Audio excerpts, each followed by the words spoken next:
Okay, feel free to talk. Hi everybody, it is sunny out here today. My name is Aliza Milette-Winfree. I am the Oahu Marine Mammal Response Coordinator for NOAA Fisheries. This is Stacie Robinson. Are we Robinson? We just are got Robinson. married, so okay. We're keeping it Robinson. Okay. So this is Stacie Robinson. She is a research ecologist with the Hawaiian Monk Seal Research Program from NOAA Fisheries. Charles Littman cannot make it today, so we are going to have her expertise to share with you today. Stacie, you have been out here quite a bit as well, and I'm curious what changes you've been seeing with mom and pup over time and what you see today. Well, I mean, I think probably the most obvious thing that a lot of people have probably noticed if they've been tuning into the webcam and watching this pup develop the whole time is just the dramatic size transformation. And I mean, you look at mom started that way, right? And now mom is like shrinking and pup is growing and getting really fat and really healthy, and that's exactly the sort of things we love to see with monk seals, looking really good and healthy. And also that tells us this pup is probably going to be weaning or finishing nursing with its mom pretty soon. And also just what we know about Rocky, the other pups she's had, how long she's nursed them. We know that their nursing period is going to be coming to an end, and this pup will be on to its next set of adventures. That's right. So we're on week 5, week 5. Pup is definitely getting fatter, and we've definitely experienced quite the saga of Rocky and Kaimana over the last 5 weeks, and will likely continue to do so for a little while. We do expect the weaning date to be, I believe, in between Monday and Thursday-ish of next week. Can't predict it 100%, but Rocky usually nurses her pups for about 40 days, so it's definitely impending. When moms leave, where do they go? What does pup usually do? Sure. So one thing that's really interesting about Hawaiian monk seals is the way they care for their young, that when they wean their young, it is nothing at all like what we expect from our human experience. So as folks have seen, not only is that pup getting bigger, but the mom is kind of withering away. So when a mother monk seal is pregnant and about to give birth and is ready to nurse her pup, she has tremendous fat reserves that are going to get her through that nursing period. And then basically those fat reserves just get translated into milk and go into nourishing that pup. And as I love that there's the webcam. Everyone can see this. It's not scientists spouting junk at you guys. Everyone has seen Rocky's not going anywhere. She's been here with her pup for these 5 weeks, which means she's not eating. She's not getting any of those nutrients back. She's getting hungry. So the way it works with monk seals is the mom is super attentive, very protective while she's nursing, and then eventually she's just used up all her resources and she has to go. She's got to go back out to sea, go foraging, get some food to replenish herself. And when she does that, it is an all-at-once, firm cutoff, and she is back out to sea, and the pup is pretty all of a sudden on its own. And so that's something that's a little bit different for us to think about as people and the relationships we have with our mothers, or hopefully most of us do. So it can sometimes be a little alarming to see that all of a sudden this pup that Rocky's been caring for so diligently is now going to be on its own. And sometimes the mom might come back for a day or something like that. There might be a tiny bit of back and forth, but in general, like, weaned means weaned, and she's done. Yeah, I've seen moms and pups where they've weaned and moms come back that later on that day, and so we thought, are they going to be back together for a while? But they don't even, it's like they don't even recognize each other. They're on the same beach. Auntie's on the same beach. Another baby from years past is on the same beach, and nobody seems to know each other. It's definitely different from us humans. Do you have questions? We have a question from Connie, who asks, will Kaimana stay around the islands like her mom? Well, there is a ton of variation. Every seal is kind of its own seal. And even her mom, like Rocky, is a frequent visitor to Kaimana's beach and even Waikiki Beach. But she spends a lot of time at Kauai as well. So like staying around the islands for monk seals can mean sort of different things. They don't necessarily think too much. It doesn't seem like a big deal to them to kind of go from Oahu to Kauai or Oahu to Molokai or something like that. So with that being said, she could do just about anything, but sort of the norm for a weaned pup is they really gradually build up to moving out. So we might expect for a few weeks the pup is going to be so fat and so satiated and just figuring out how to forage. Maybe she won't be going too far, and then as she figures things out, she'll be exploring new areas, kind of, you know, finding new food sources, adding new territory, and so her range will kind of spread out. And who knows, we have some seals that seem like homebodies and some seals are kind of island hoppers, so almost anything could happen with her. Got a seal that I think people call Kaena out at Kaena Point because he is Kaena Point. He doesn't go anywhere else. He is one specific tide pool within Kaena Point. Like, this guy has a zone. He's like couch potato seal. But then we've got other seals who go back and forth between here and Molokai or Niihau and Kauai and all over the different places. So it's kind of hard to project who's going to go where. Wendy asks, do you think Rocky will stay around any longer because of the natatorium incident? So Wendy's question is, do we think that Rocky will stay around longer, maybe with Pup, do you mean? Yeah. I assume, because of the natatorium incident. I'm going to kind of guess at this one just based on knowledge. When mom is hungry and she can't provide much more for her pup because she needs nutrients herself, I think that would likely outweigh any necessity for her to be able to stay. Yeah, it's definitely, it's not, again, it's just so different from what we're used to with people. It's not like mom really gets to a point where she believes she's raised a good monk seal that's ready to go be really productive on its own and succeed as a young individual monk seal. Mom just gets starving and she's got to leave for her own good. It's time to go. Yeah. Okay, Omi asks, how do you not get attached? Do we not get attached? So Lomi's question is, how do we not get attached to the seals? Gosh, I don't think that we don't get attached. We spend a lot of time focusing our efforts on making sure these animals survive in the best way that we can, and I think that because we put so much effort into determining our best courses of action, whether it be intervening if the animals are injured or stuck in the natatorium, or working with the public so everyone is engaged and understands how to best conserve the species, to try and work with people to decrease risks out there, with the fishermen and hooks and best ways to use circle hooks or barbeless circle hooks.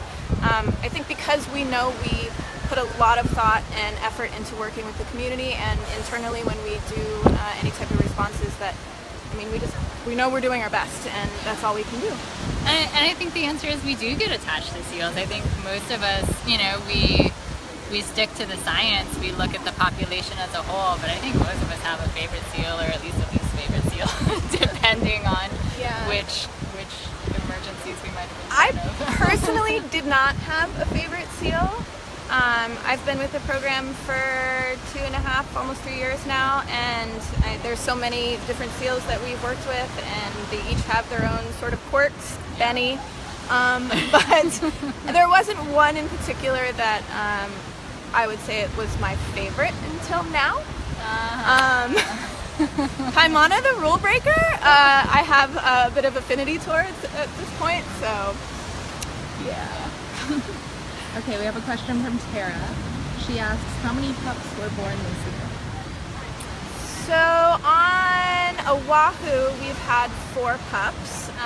On other islands, Stacie, do you know where we're at? Oh gosh, that's a number I probably should have looked up before we came. I think Kauai has had at least 3. Mm-hmm. I know at Kalapapa on Molokai there's been a handful.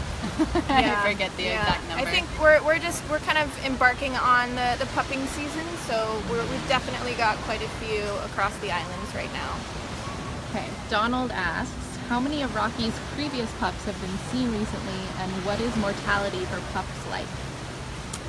Oh gosh, so Rocky has had 9 previous pups. All of those, interestingly enough, were born on Kauai, so this is her first Oahu pup. That is a great question, and we have a database, Don, that can tell you exactly that, and I don't have it committed to memory. But I will say that mortality rates in the main Hawaiian Islands are actually quite low for pups. I believe it's about 80% of pups survive. So that's a really low mortality rate, and it's lucky that we're here, so when mortalities happen, our veterinarians can perform examinations to try to determine the cause of death. And there have been a few pups that have died from complications if the mom had toxoplasmosis, or I guess those were even fetuses. And then most of the pups that have died, it's some sort of natural cause, potentially, trauma during birth or other natural causes. But so those are pretty low. And there have been others that have died from dog bites, fish hooks. So there are a number of causes, but pups are still having a pretty easy time in the main islands, and especially when you contrast that to the Northwest Hawaiian Islands, where a lot of times the feeding conditions can be a lot harder, especially at some places like French Frigate Shoal. Shark predation is a lot higher. So at some of those islands you actually see much lower pup survival rates. Christine asks, will Kaimana feel lost or afraid and cry for her mom when she leaves? I don't think so. I think sometimes pups might vocalize a little bit when they're first realizing mom is gone, but instinct really kicks in. It's amazing how strong their instinct is to really figure out foraging and get out on their own. And yeah, I guess the one thing for people to know is this sort of dramatic weaning where the mom all of a sudden takes off is not going to be a shocking and traumatic thing for these monk seals, because that's how monk seal biology works. It's just what they do, it's what they're adapted for. That's exactly what's supposed to happen in this pup's life in the coming week or so, and she's going to be really fine with it. Okay, and we have another question from Pat. She asks, who will tag the pup and when will it happen? So, rock, paper, scissors? What's that came in? Okay, yes, let's do it. Oh, we're both tagging her! Our A team. So the question was, when will this pup be tagged? And so generally, we don't intervene with an animal with a pup until it has been weaned. It's much more robust at that point. It's a lot safer for us to do so because as we've been giving the messaging, mom is protective.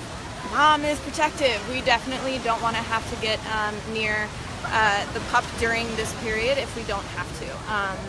So until it weans, and so it will happen after weaning, and we will have a team of very highly trained folks from our monk seal research program to come out and tag. And just to give folks an idea, like bare minimal team in the Northwest Hawaiian Islands, we have 2 people doing that. We'll probably have some extra handling for her just to take extra care. But I don't even know what our record is, but like less than 2 minutes. Like it's really a really quick in and out. Tags are in, people are away from the seal, and seal is back to normal. Yeah, so somebody will kind of be making sure that the head is in a good place where the bitey end isn't moving back and forth. And there'll be a veterinarian who is observing as well. The spot where she'll be tagged is in the webbing of her flippers, her hind flippers, and it's sort of just a little hole punch right about there. Lisa asks what kind of tag is used. So Lisa's question is what kind of tag is used. They are temple tags, which are used in cattle. Yeah, they're kind of like tags you might see on a cow's ear, but not the really big sign ones. It's probably about a piece of plastic that's about as big as like 2 knuckles of my finger, and that's on either side, so it's like a little clampy thing. So this little clampy thing of plastic is going to go and clamp in a little hole punch in the flipper webbing. So it's a little bit like a clip-on earring that's plastic and has a number on it. Yeah. Okay, we have a question from Jane. She asks, will Kaimana remember and return to the speech as an adult? That's a pretty good question. It is a good question. Stacie, do you want to take that? Sure. We've looked at where females are born and where they go back to have pups, and about 60, or no, I think about 70% of them use the same island where they were born, and about 60% of them actually return to the beach where they were born. So there's actually, so this is where I'm going to tell you something and tell you that any crazy thing could happen. So there's about maybe a 60% chance that she will come back and use this beach where she was born. But then you look at the example of her own mom, Kaimana, who had this great site fidelity. She went back to the same beach every year, pupped 9 times on Kauai, and I was like, hey, how about a change of scenery? So we say what they are likely to do, and then they surprise us every time.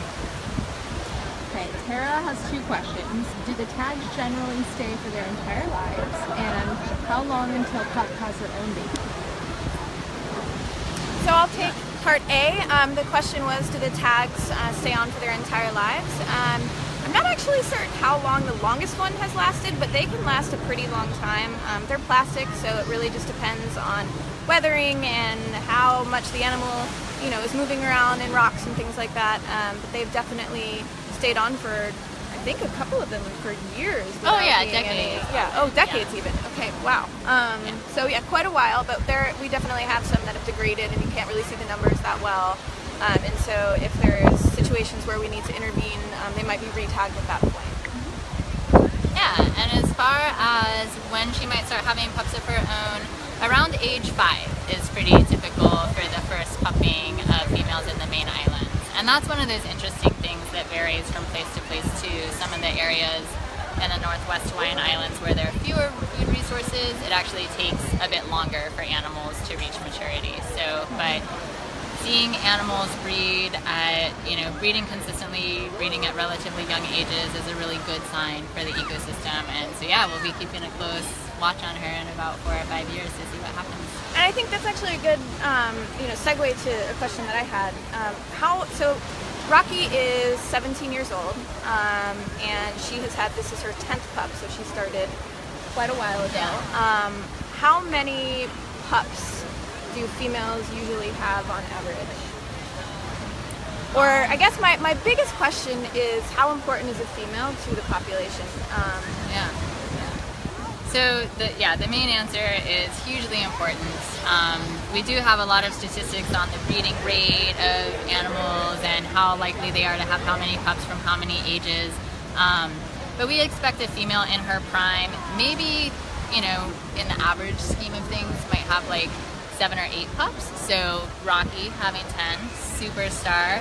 A lot of people are familiar with Honey Girl up on the North Shore. I forget her exact number of pups, but she's another superstar mom. So just that ability to add animals to the population is incredibly important with females. Of course, males obviously are important as well. We don't want to think that just because Charles isn't here today, we're bashing the guys. But fewer males can breed with numerous females, whereas you're really, really limited by the number of healthy females you have that can have and there's a healthy pup. So when we look at the impact that animals have on population recovery, females are kind of the golden goose, but Just you talking about those 2 animals, Rocky and Kaimana, who've had upwards together now of 20 pups, when we only have 300 animals in the main Hawaiian Islands, that's huge. These females are incredibly important. And knowing now that Kaimana, Rocky's pup, is a female, her contribution to this species is a huge deal, or potential contribution is a huge deal.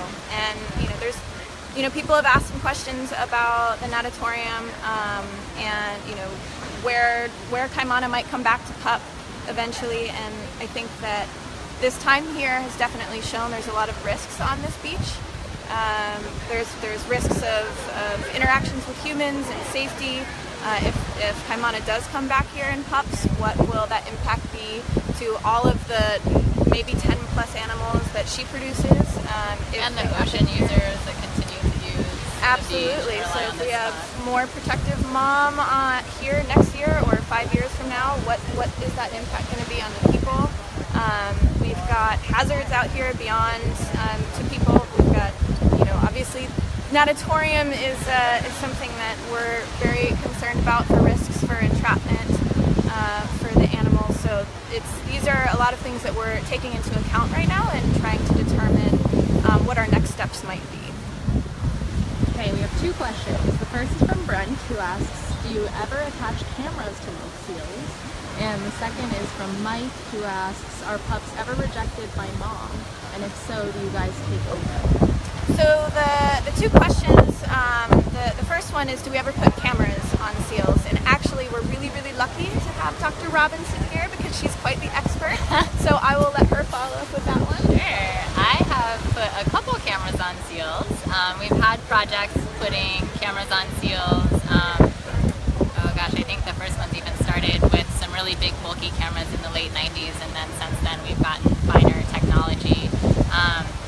And putting cameras on seals is kind of amazing. You get this seal-eyed view of the world, including the underwater world that we don't normally see. And so from that, we've been able to learn a lot about how they move underwater, what their diving behavior is like, what sort of species they're targeting, how many species they're not targeting, how many animals they swim by, which is like 300 before they actually get to one that they might actually try to catch. So just learning a lot about seals and what they need to survive and how they interact with their environment has been hugely, hugely important from the cameras we've been able to put out on them. What was the second question again? The second one was, are pups ever rejected by mom? And if so, do you guys take over? So there is risk of a pup being rejected by mom. That is one of the reasons why we're super concerned about disturbance to moms and pups. When we have this handy SRA or seal resting area set up, and we ask people to try and give them their space and respect their distance. That's also one of the reasons we don't like to intervene when pups are really young, because there is that risk. I'm not sure how frequent it is or what experience you've had with that. We've definitely seen more of it with our camps that we deploy camps in the Northwest Hawaiian Islands where the majority of the population is, and they are staying on those islands for months at a time throughout the breeding season.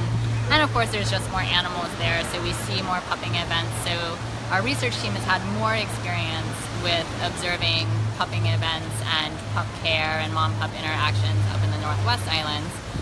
We're lucky to be getting more and more of those experiences here. But we do occasionally see, we relatively frequently see, if there are several moms on a beach that have given birth, they might switch pups. They actually, the really intense bonding and recognition that we would think of is not always, it would be like Aliza just picking up a different kid from daycare, because whatever, it's about the same size. That one, it fits in my car seat, that'll do. You know? But so that definitely speaks to the concern about mom when she leaves, what that's like for them. They are just like, ah! Yeah, but so the switching happens with relative frequency. Abandonment does not happen that much, but certainly pups sometimes do get separated from their moms, and one of the sort of life-saving interventions that our field campers are able to do is bring that pup back to the mom and reunite them. And most of the times those are successful, and just a few times that it hasn't been successful, they've tried numerous times and the mom still wasn't going back to that pup. So there's some reason to believe that in the cases where the pup really was rejected, that something was wrong, either with the bond between them or with the pup itself, because generally they get separated by accident and then they're quite happy to go back to nursing once they're reunited. No questions right now. Okay. You guys have any other updates? So I think it's just important to talk about, you know, we've given a lot of messaging and warnings to the public on the dangers of swimming in this area. When mom and pup are here, we have that super protective mom. That time is not over. We're spending a bit of time talking about the weaning process, but we definitely have a period of time right now where risk is still really high being in the water.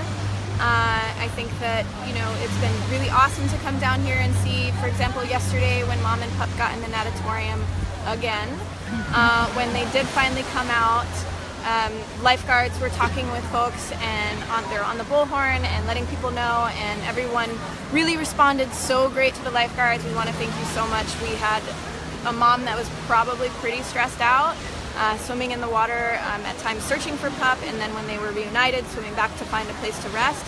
People gave them their space to do so. People got out of the water. I think that probably kept a lot of people safe, and we just want to thank everybody for keeping yourselves safe, really, and hope that you continue to do so.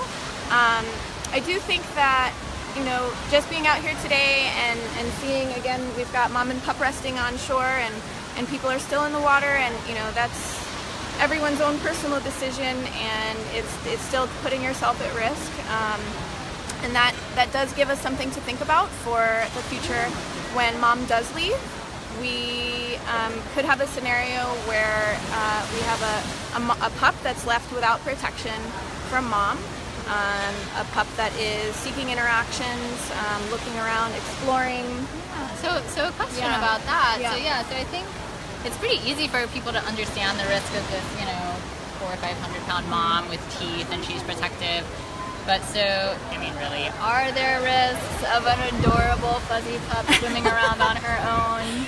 Well, so I think that if folks, think about this adorable fuzzy pup as upwards of 200 pounds, who will be seeking interactions, potentially with a keiki who's swimming around, or somebody who's not a super strong swimmer, rolling on top of them, things like that could happen, and so that's definitely an immediate risk. If we have really strong swimmers are out there and they're like, "Woo, this is cool, and I'm going to interact with this seal," it's really encouraging that seal to continue that behavior, and that behavior is no longer fun or cute when that seal is upwards of 400 pounds.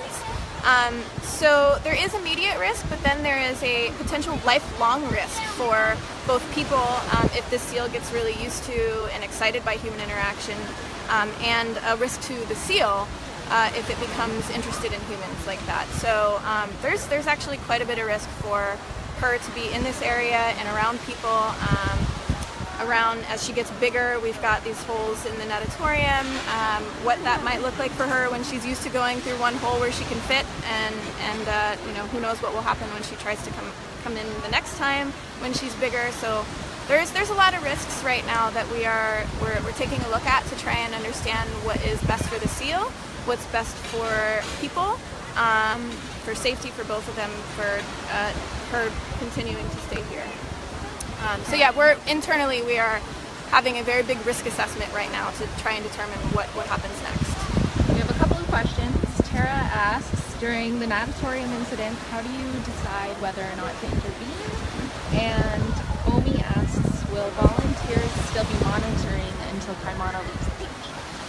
So I'll start with the first question, and that's will volunteers still be monitoring here until the animals leave? And so until the animals are no longer here on a daily basis, we will have volunteers here doing outreach on the beach and setting up a seal resting area when they can. And really, just kudos to the amount of work that it has taken to monitor such a popular beach and really keep minimal disturbance for those animals. So huge kudos to the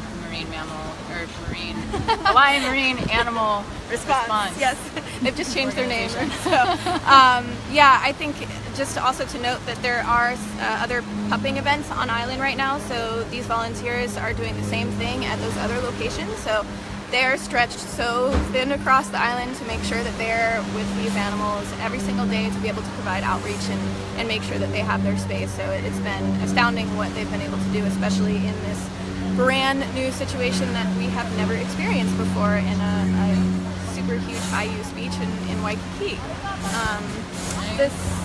So I guess as far as the natatorium and how we decide to intervene, kind of every decision to intervene, to do anything with a wild animal that's doing its thing is sort of a risk assessment, right? So is the thing happening risky for the animal? Is doing something about it more risky for the animal or risky for the people involved? So, for example, the Friday night when the seal was in there, she happened to be in a really shallow area that was just, like knee-high or whatever, so Charles and Aliza were really easily able to safely kind of swoop in, get her out, get her back to mom as soon as possible. So people might be wondering, why in the world was she in there for hours in the middle of the day? Was that yesterday? Yes, it was just yesterday.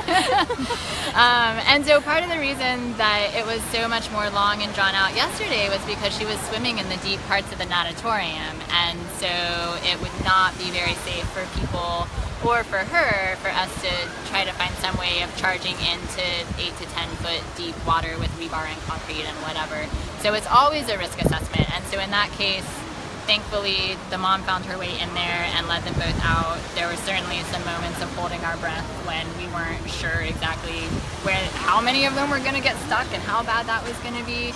But so it's always kind of an evolving risk assessment of what's going to be the safest thing for the animals and also keep the people safe that are involved. Yeah, I definitely, you know, if to have to think about intervening when mom was near was definitely not something that any of us think would have been a good idea, especially when we've got a protective, stressed out mom. No other questions right now? Well, I have a question. We have a question from our ginormous audience. That's right.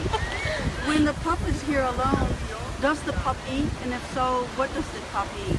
Sure, so the question was when pup is here alone after mom leaves, does the pup eat and what does it eat? Stacie? Yeah, so the pup is basically going to start figuring out how to forage or feed herself right away. And pups are not super efficient at that right away, but they are at least getting on with the process. They are figuring out how to go foraging. And monk seals are sort of generalist foragers. So it means they don't eat just one specific thing. They can utilize a lot of different prey resources. But the way they're really specialized is in how they forage. They're really good at finding prey that are sort of hidden down in the bottom in sand or rock rubble or whatever on the bottom of the seafloor.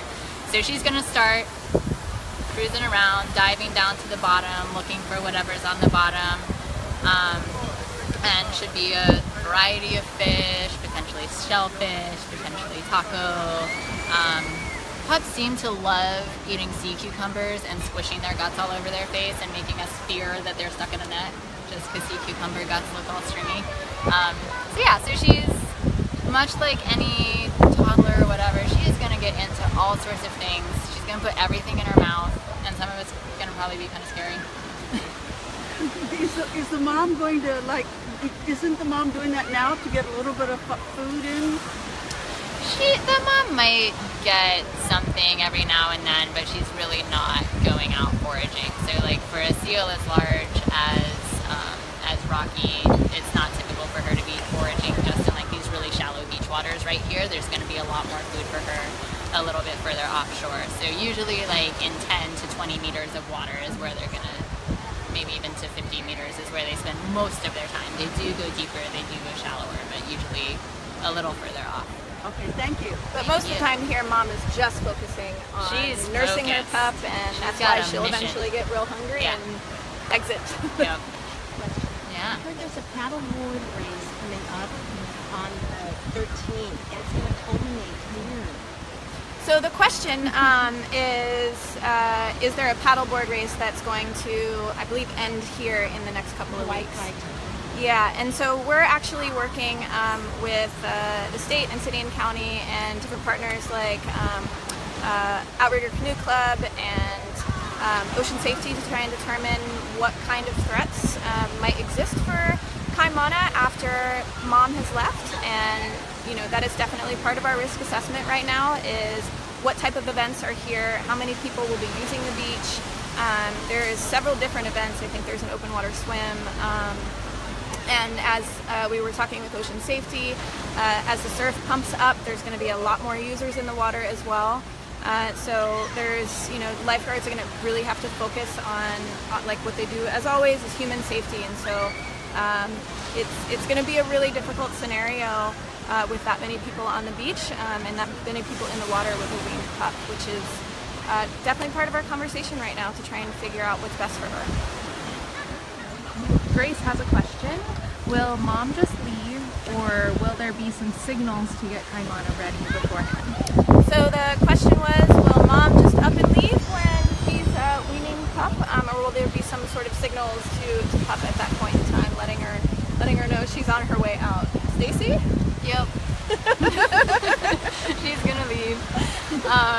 I think the volunteers that are watching them day to day might notice some subtle things, like maybe the nursing periods will get a little bit shorter. There might be a little bit more time in between when they're nursing, and things like that that would be you know, noticeable things, but it's not like she's gonna have a pep talk and really teach Kaimana what to do next. She's gonna get hungry and she's gonna go out Bye-bye. to sea.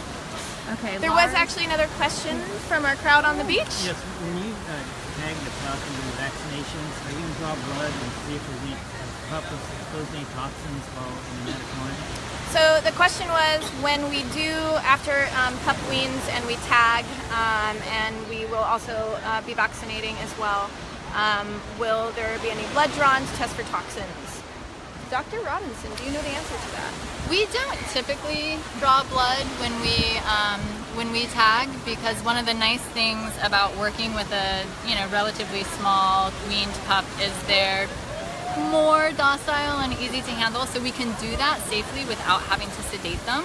If you start talking about blood draws and collecting samples, it takes more time. You need them to be even more still. You might have to sedate them for that, and we love to avoid that if we can. I think if we had like a really serious concern, obviously we would do that, but I think to the extent that the pup is acting normal and healthy, probably not, but we'll certainly check, our veterinarian will make that final call. Okay, 2 questions. Lars asks, what's the lifespan of a monk seal? And Kathy asks, any sign that Evie is pregnant? So the questions were, what is the lifespan of a monk seal, and is there any sign that Evie might be pregnant? Dr. Robinson? I believe our oldest monk seal on record right now is 32, but late 20s is real good for a monk seal. So yeah, that's kind of generally what we see. And with females, we see their breeding rates kind of tapering off in their 20s, so we see kind of some senescence. So they're definitely, a monk seal in their 20s is, they're old. 30s is a pretty amazing lifespan for them. And as far as Evie, so Evie's been molting, and while we do have animals in the Northwest Hawaiian Islands, rarely they're seen molting when pregnant, but it has happened. So we can't say for sure not at all pregnant, but in terms of timing and our predictions from when she last pupped, she would have likely pupped by now if she had been pregnant. So we are fairly confident she's not, but seals surprise us all the time, as we have learned in this scenario. Yeah, since we don't get to do things like pregnancy tests on seals, it's hard to know exactly when they become pregnant. But sort of the standard is, so now that Rocky has nursed her pup, after about a month, then she'll molt. So usually when we see a female molt, it's sort of the signal that this year's pup stuff is done, because they either didn't have a pup and now they molted, or they finished nursing their pup and now they molted. But when exactly she's likely to get pregnant for the next time around, we're not real sure. Julia asks, how quickly will Rocky breed again? So the question was, how quickly will Rocky breed again? Yeah, so basically what we see is we think sometime after that molt, so like we were saying, they nurse, they have a little bit of a rest, get their body condition back, then they molt. Sometime after that molt, they get pregnant, and then usually it kind of staggers from year to year, so I think it's like a month or 6 weeks or so after this year's pup, she could have another pup. So like when we look at, if you plot out like the calendar of a mama monk seal year after year, you kind of see this like staggered line. She had a pup here, and and it gets a little later each year. So she could be pupping just later in the summer next year. Hopefully on a secluded beach on Kauai. We have another question from the crowd. What's the oldest mom on record for having a pup? So the question was, what's the oldest mom on record for having a pup? Wish we had a direct link to where's Tracy my database? Mercer. Right, or my data Tracy. You have one Stump the Scientist, sir, but I want to say 24? 24. Mid-20s? Yeah. Not totally sure. I know that looking at a graph of pup output, it gets extremely low by the mid-20s, but not 0 yet. So somewhere in the 20s they've had pups, but I don't know who was the oldest. Could go on for a while. You could go on. Grace asks, do monk seals get pregnant all year round, or is there a season? Grace asks, thank you, Grace, do monk seals get pregnant all year round, or is there a season? So we have had monk seal pups born in every month of the year, but there tends to be a bit of a peak in the summer. So I guess the answer is both. And that's partly because of that sort of staggering. So when a female first breeds, she might breed a little earlier in the year, and then that might get later as those pups stagger after multiple years. Julia asks, are sea cucumbers bad for monk seals? No, they're totally not They're bad bad for for monk us seals. because every time Pup plays with one, every single time there's a pupping event on Oahu, I would say, they go squish all over their face and they look like lines and strings wrapping around the necks of these pups. And How many days after Mokanui pup weaned did you get a call that she had swallowed a fishing line? Probably 3 days, 2 days even. And it was a sea cucumber. Yeah, so it's constant. So it happens. Yeah, it's not bad for them. It's just it makes us a bit scared sometimes. Okay, Mike asks, are sharks a big threat to monk seals? Ooh, Mike asks, are sharks a big threat to monk seals? They certainly are in some places. Definitely not as much in the main Hawaiian Islands. The place where sharks are the biggest problem is French frigate shoals. So that is, if you can picture the Northwest Hawaiian Islands, the Papahanaumokuakea Marine National Monument, there's sort of Nihoa Island, then Mokumanamana Island, and then French Frigate Shoals Atoll. It's one of the more southerly atolls. It used to have an airstrip back from World War II days. But so that atoll in particular, for whatever reason, Galapagos sharks have really cued in on monk seal pups, and the Galapagos sharks in particular have developed a habit of targeting really young monk seal pups, sometimes even swimming right up to the beach and nabbing them away from the mom, and often getting them once the pup is weaned and kind of doing that lollygagging, figuring its way out in the shallows. So at French Frigate Shoals, just Galapagos sharks take about 20 to 25% of the pups every year, so that's actually a major hurdle to recovery in that specific place. In the main islands, we don't have nearly that level of shark population, and we don't see nearly that level of threat to the seals. We kind of already answered this question already, but Jeannie asked, what are the signs that mom is about to leave? So Jeannie is asking, what are the signs that mom is about to leave?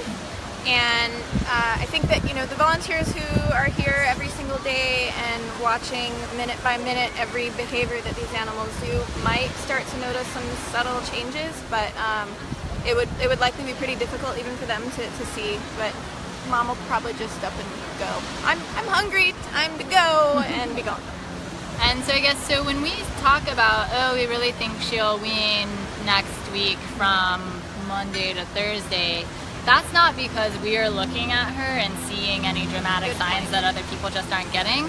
That's because after 9 different pups, Rocky has spent 39 to 42 days nursing her pup. So we've got a really good, it's really just data and geekery. So we just have a really good data distribution on Rocky. So she's got a thing that she does, and we're expecting her to do about that same thing, but hey, we were expecting her to pup at Larson's. So. We know nothing really. All right, no new questions. Okay. Do you have anything else you want to share? So you're looking Okay. at me like, No, I'm just curious. I think that we've talked about a lot of the new behaviors that we've seen over time, and the risks of human safety, and what we might see once mom does leave, and what the risks are to seal and to people at that time, and even as the seal grows older, what those risks might be. And so I just want to let everybody know that we're considering all of those risks and looking at alternatives to try and mitigate what those risks might be, whether they be here or a different location, and we'll definitely be keeping you posted. We actually have 2 last minute questions. Okay. From Donna, does mom not eat during birth and nursing? And Roxanne asks, do you know where any of Rocky's other pups are? So the questions are, does mom eat during birth and nursing? And do we know where any of Rocky's other pups are? So when mom gives birth and is nursing her pup here, she's likely not eating. She is just focusing on pup, making sure that all those big reserves of nutrients that she has goes directly into pup. As they start swimming around and playing around in the ocean, it's possible she might see something here and there and nibble on, but likely she's not eating very much at all during this time, which is why within the next week she'll probably be hungry enough to go ahead and leave. And then the second question, as I rambled and rambled, I completely forgot what that one was. Do you know where any of Rocky's other pups are? Do we know where any of Rocky's pups are? They are primarily around Kauai. Okay. All right. So thank you so much. One Yes, one last one. One Okay. last one from Jeannie. Are you concerned that after Rocky leaves, Kaimana will get stuck in the natatorium and not be able to get out? The question was, are we concerned when Rocky leaves if her pup Kaimana will get stuck in the natatorium again and not be able to come out? Yes, we are. And so that is another one of those factors that we're looking into right now to determine how much risk it is for her to stay here. All right, great. That is all. Thank you, guys. Okay, thanks everybody. See you next week.